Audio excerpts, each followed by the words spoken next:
नामी से नाम बढ़ा। लंका विजय के पश्चात जब राम अयोध्या लौटे और राज तिलक हो गया तो एक दिन राज दरबार में महर्षि वशिष्ठ, विश्वामित्र, नारद तथा अन्य कई ऋषि धार्मिक विषयों पर विचार विमर्श के लिए पधारे। जब उसी प्रकार के विषयों पर चर्चा चल रही थी तो देव ऋषि नारद ने एक प्रश्न उठाया कि नामी और नाम में कौन श्रेष्ठ है।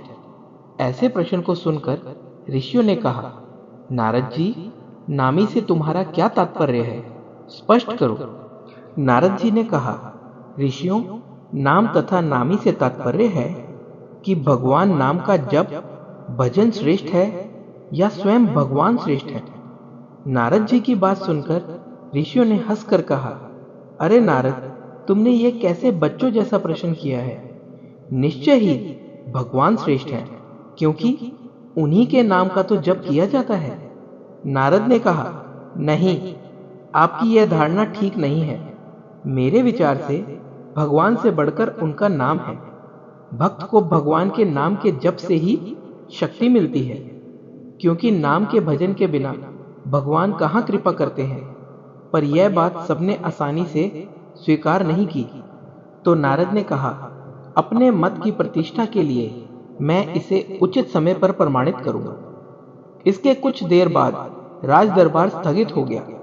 हनुमान जी उस दिन दरबार में उपस्थित नहीं थे, इसलिए हनुमान जी को इस विवाद के बारे में कुछ नहीं पता था।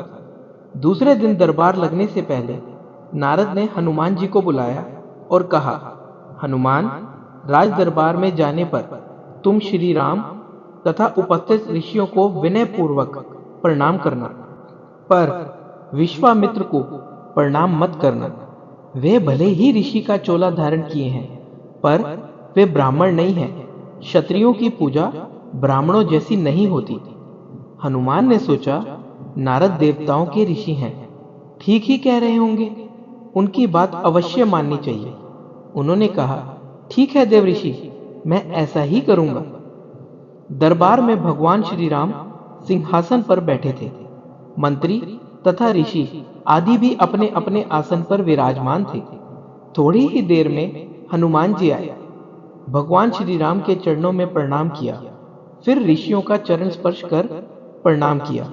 फिर उन्हीं के बीच बैठे विश्वामित्र को ना तो उन्होंने प्रणाम किया और ना ही किसी प्रकार का आदर भाव दिखाया। हनुमान के इस व्यवहार से विश्वामित्र ने अपने को बड़ा अपमानित समझा। वे राजा तथा ऋषियों के बीच इस प्रकार अपनी उपेक्षा अथवा अपमान को सहन ना कर सके।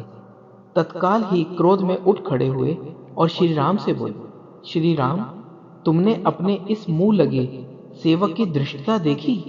भरे दरबार में इसने किस प्रकार मेरी उपेक्षा की तथा उद्धत भाव से मेरा अपमान किया। श्री राम ने कहा, गुरुदेव, शांत हो जाइए, मैं हनुमान से इस धृष्टता का कारण पूछूंगा। विश्वामित्र का क्रोध शांत नहीं हुआ। उन्होंने कहा, यह तो आपने प्रत्यक्ष देखा, पूछने की क्या आवश्यकता है।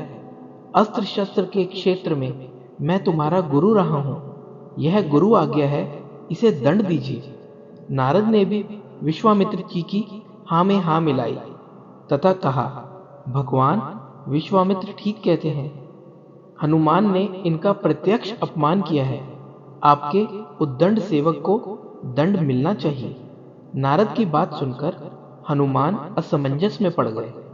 भरे दरबार में अपनी स्थिति देखकर कुछ बोल तो ना सके, पर सोचने लग गए कि जिस नारद के कहने से मैंने ऐसा किया, वही नारद अब मेरा बचाव ना करके मुझे दंड देने की बात में सहमति जता रहे हैं। नारद का यह चरित्र समझ में नहीं आता। इधर की उधर लगाना और दो लोगों के बीच में भ्रम पैदा करके उन्हें लड़ाने में इन्हें कौन सा आनंद आता है। भले काम को बिगाड़ने वाला यह कैसा ऋषि है। भगवान श्री राम किसी प्रकार की दंड की घोषणा करते इससे पहले ही नारद ने कहा, भगवान, इस संबंध में शांत भाव से विचार कर कल दंड दीजिएगा। उत्तेजित अवस्था में अभी इस समय हनुमान को दंड देना उचित नहीं। सबने इस सुझाव को स्वीकार किया और सभा स्थगित हो गई। रात को हनुमान नारद के आश्रम में आए और कहा, देवऋषि, आप यह कौन सा खेल खेल रहे हैं? मेरा वध करा के आपको क्या मिलेगा? मैंने तो जो कुछ अभिनय किया वह आपकी आज्ञा से ही किया था। नारद हंसकर कहने लगे, हनुमान, निराश मत हो, चिंता मत करो। मेरे कहने से तुमने जो किया है उसके लिए दिए जाने वाले दंड से तुम्हारा कुछ नहीं बिगड़ेगा। तुम्हें दंड मिलेगा, पर तुम्हारा बाल भी बांका नहीं होगा। मैं जैसा कहता हूं बस वैसा ही कल करना। कल प्रातःकाल सूर्य तट पर ओम राम रामाय नमः इस मंत्र का जाप करते रहना। कोई कुछ कहे तुम कुछ मत सुनना, बस यह मंत्र प्रेम भाव से जपते रहना। प्रातः हुई हनुमान जी स्नान कर सरयू तट पर खड़े होकर मंत्र जाप करते रहे। दरबार लग जाने पर जब हनुमान दरबार में उपस्थित ना हुए तो श्री राम जी ने पूछा, हनुमान कहाँ हैं? अभी तक नहीं आए। विश्वामित्र ने कहा, आप आज दंड देने वाले थे, शायद इसीलिए डर कर नहीं आए। नारद ने कहा, मैंने अभी थोड़ी देर पहले सरयू तट पर उन्हें स्नान ध्यान करते हुए देखा है। भगवान राम ने कहा, यह हनुमान की एक और उद्दंडता है। हम स्वयं जाकर वहीं हनुमान को दंडित करेंगे। राम विश्वामित्र ऋषियों तथा मंत्रियों के साथ सरयू तट पर हनुमान को दंड देने के लिए पधारे। श्री राम अपने भक्त को बार बार करुणा भरी दृष्टि से देखते और सोचते कि अपने दुर्दिन के साथी ऐसे परम भक्त पर कैसे बाण चलाएं। उधर गुरु विश्वामित्र के कोप का डर भी उन्हें सता रहा था। गुरु की मर्यादा की रक्षा के लिए उन्होंने हनुमान को दंड देने का निश्चय किया। श्री राम ने धनुष पर बाण चढ़ाए और हनुमान को लक्ष्य बनाकर बाण छोड़ दिए। अरे यह क्या? बाण तो हनुमान जी के शरीर से कुछ दूरी पहले ही रुक गया। राम बाण पर बाण मारते रहे, पर एक भी बाण हनुमान के शरीर को नहीं छुआ। उधर हनुमान राम के बाणों के प्रहार से निश्चित नारद के बताए मंत्र का जाप करते रहे। वह मंत्र जैसे हनुमान का कवच बन गया। यह देख श्री राम को बड़ा आश्चर्य हुआ। हनुमान, यह कैसी शक्ति आ गई है? उनके दंड का प्रयास व्यर्थ हो रहा है। विश्वामित्र को लग रहा था कि राम अपने भक्त को बचाने के लिए जानबूझकर इस तरह बाण चला रहे हैं कि उनको चोट ना पहुंचे। अपनी इस असफलता से विचलित होकर राम ने ब्रह्मास्त्र उठा लिया। राम ने ब्रह्मास्त्र हाथ में लिया तो हाहाकार मच गया। नारद ने कहा, ऋषिवर, हनुमान के अपराध को क्षमा करें। अगर राम का ब्रह्मास्त्र छूट गया तो सिर्फ हनुमान ही नहीं मरेंगे, बल्कि सारे लोक में प्रलय मच जाएगा। ब्रह्मास्त्र से निकली ज्वाला देखकर विश्वामित्र भी डर गए। उन्होंने राम को रोकते हुए कहा, राम, ब्रह्मास्त्र को वापस तुणीर में रख लो। हनुमान के अभिनय को मैंने क्षमा किया। इतना सुनते ही हनुमान को जैसे जीवन दान मिला।